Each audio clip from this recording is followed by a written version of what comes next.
Pleased to be joined now by MMA icon Frank Shamrock. Frank, really good to see you, mate. We're going to chat about a mutual friend of ours called Dave Leduc, the king of Lethwei. He's got a massive fight. The rematch with Cyrus Washington at Sparta. I've had the pleasure of commentating some of Dave's fights in Asia. He's never fought Lethwei in America before. How did he first come to your attention, Dave Leduc? Well, I've heard of him. He's kind of an urban legend for what he does. And then one of my students actually turned me on to some of his fights and the style itself. So I got intrigued by what they were doing. I love the idea of just sort of a freestyle stand-up experience. How do you feel about Lethwei? What strikes you about the sport? For me, it's a very pure form of striking. It's so exciting. It's been on UFC Fight Pass for a while now, and I'm really interested to see if it takes off in America and how people embrace it, given that bare knuckles done pretty well so far. What strikes you about this sport? What do you like about it?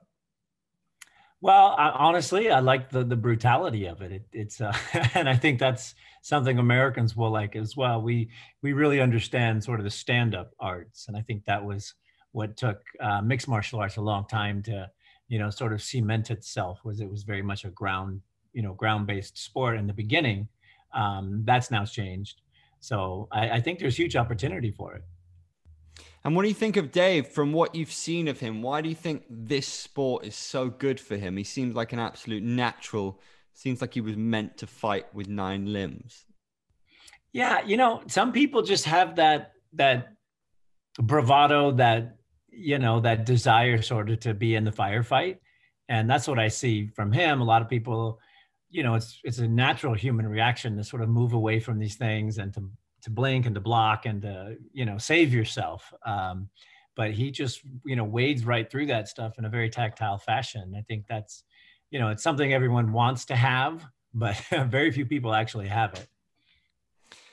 Does it feel like a landmark moment? It's interesting that it's Wyoming again who've embraced this. They were the first ones to embrace bare knuckle not so long ago. Does it feel like America's ready, that the Western audience is ready to? It's funny because we used to embrace these kind of sports, and now it seems like it's going through a new moment of enjoying that pure form of striking again. Yeah, I mean, it's where the UFC started. I remember being at the fairgrounds. I remember being in Casper, Wyoming, for the early UFCs. And part of it's regulation, and part of it is, people just enjoy entertainment out there. They're not tied up in the regulation, the politics, the rankings. They're not all that concerned about that. So I think it's a great place to start.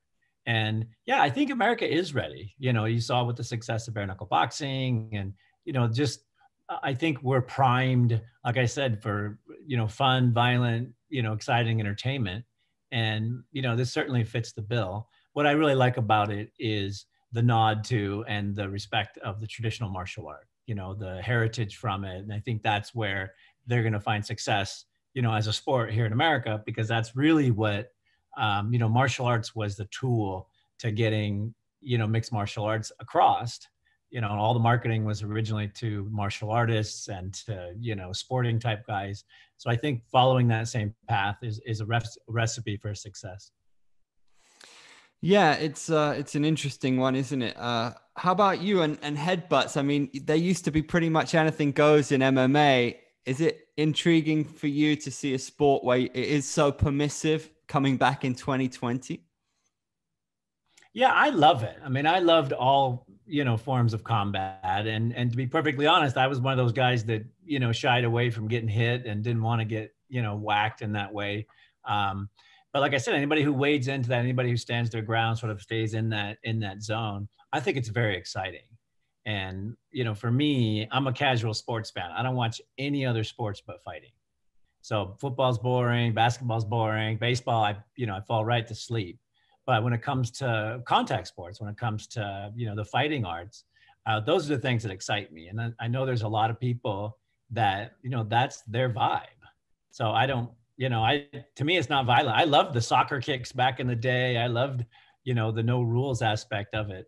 And it took a long time to love that as a martial artist because I was, it was happening to me as well. But as a casual sports fan, I just loved it. How do you feel about the fact that they're going traditional rules on this one? So World Lethwei Championship on UFC Fight Pass, which has had a lot of success, they refined the rule set a little bit to maybe make it a bit more palatable for the global audience. You know, you have judges, you had scoring.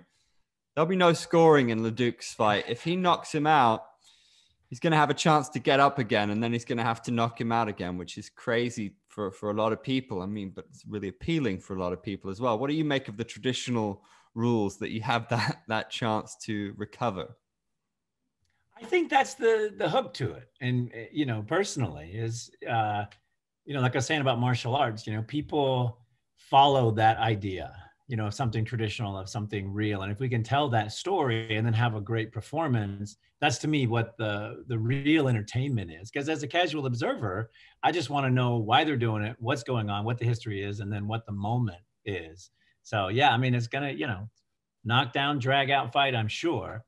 But you know, as a broadcaster, my job was to tell the story. And as long as we can tell the story and kind of link it from the past to the present, I think people are just going to love it. I'm not for sure how familiar you are with Cyrus Washington, but he's a very well-rounded martial artist. He's got a great CV, a veteran. You know, he's fought Lethwei before. We know these guys fought to a draw before. But from what you've seen of Dave, any idea how this fight's going to go, or what's your gut feeling? You know, I mean, Dave is the real, you know, pioneer as far as I see this sport here in the US, because he's the only guy I really truly know. But that's the beauty of this sport and this type of striking style is, you know, headbutt takes inches, you know, an elbow takes, you know, just inches to cause massive damage. So I think it can go either way. You know, I think it's really, you know, up to who comes prepared and who really steps in. Because this is one of those sports where, you know, it's not like boxing where you can dance around and kind of score points. You need to damage people, and you need to do that efficiently and very quickly. And like you were saying about the rules, I mean, you know, a little shot doesn't do it. You gotta, you know, you gotta really hurt them to win. And, you know, that to me is what the excitement is about. That to me is what the danger is about. But, you know, whoever commits, I think will be, you know, definitely come out on top.